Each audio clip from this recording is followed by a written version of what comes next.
John Feehan from Buckfield. You remember the train to Achill, John, you do? Indeed I do. My father used to take us up to the top of the hill, milking the cows on a summer evening, and we'd see the train actually coming this side of Mulchrone, right along the Kilmeena area there. And then it would make its appearance closer to us, this side of the parochial house in Kilmeena.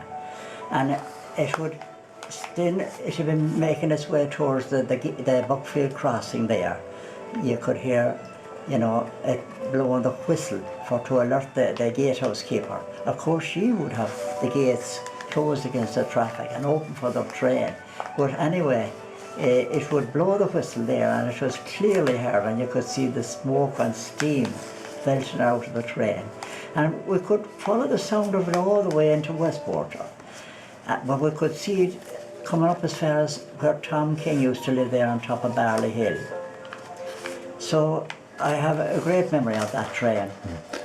You were saying there used to be what we call train jams or traffic jams there one time, well, you see, that train, the gatehouse keeper had no idea, only a special timetable that she'd be given.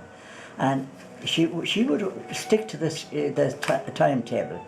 But the train, if the train was an hour late, there'd be people waiting out there that hour.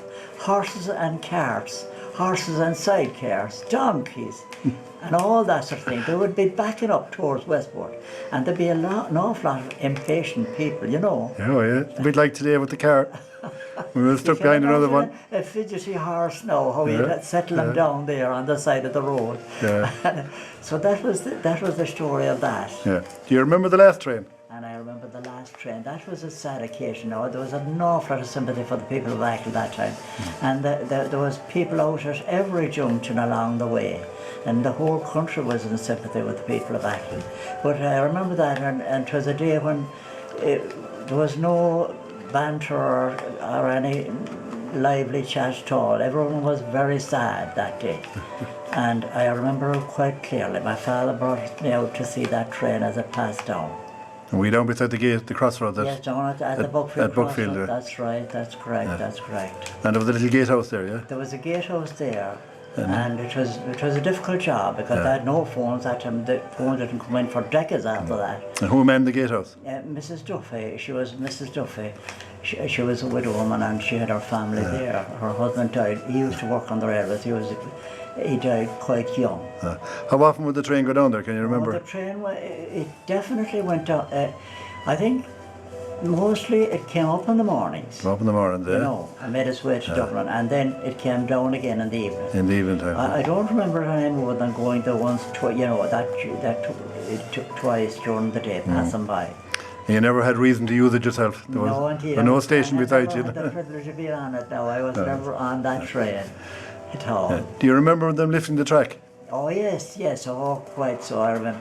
They were lifting that track. You see, they started below in Achill, and they started to lift the rails, the sleepers, the rails first, and then the sleepers. And it was a terrible hard job, because you know it was a dangerous job, and they loaded them onto the low wagons, and built them up, and they carried them up to Westport after the end of the day.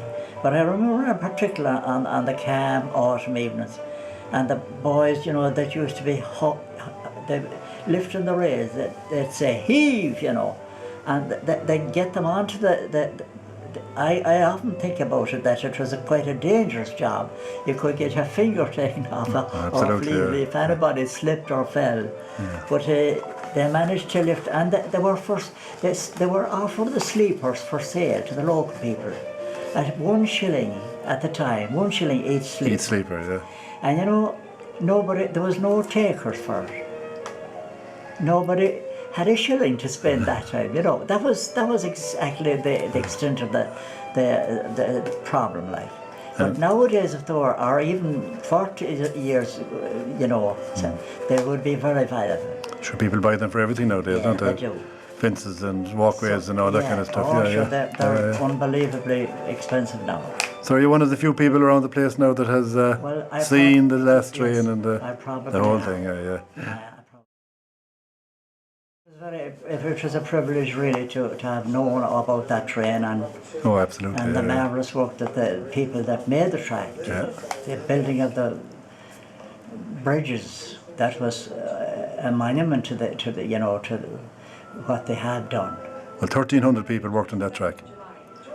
Imagine that now. And there was about 30 bridges between Westport and Achill, because I counted them myself. And and they were all very, they're beautiful. well done. Beautiful. You couldn't surpass that work no. today. It's not being surpassed today. They're still standing. With all the modern techniques that are there. Yeah.